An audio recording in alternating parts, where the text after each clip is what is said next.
I've always been the kind of person who helps out when I can. But after what happened last night, I don't think I'll ever stop for anyone again. It was close to midnight, and I was driving down a lonely highway. I had been on the road for hours, and my eyes were heavy with exhaustion.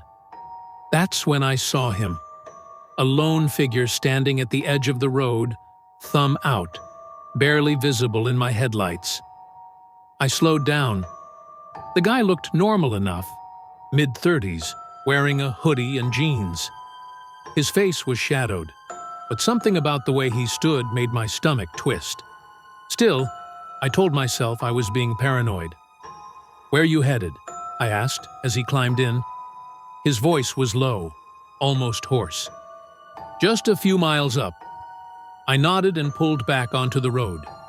For a few minutes, we sat in silence. He didn't fidget, didn't check his phone. He just sat there, staring straight ahead. Then, out of nowhere, he asked, "Have you ever heard of the Hitchhiker's Curse?" I forced a chuckle.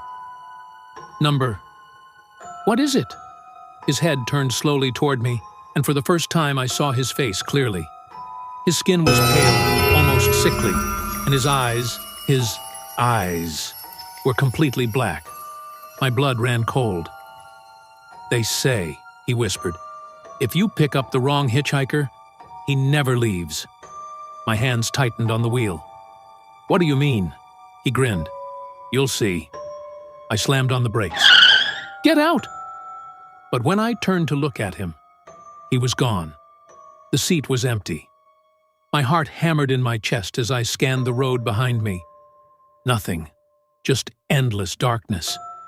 Shaking, I floored it the rest of the way home. I locked every door, turned on every light, and for a while, I thought maybe I had imagined it, until I saw him again, reflected in my bedroom mirror, standing right behind me, smiling.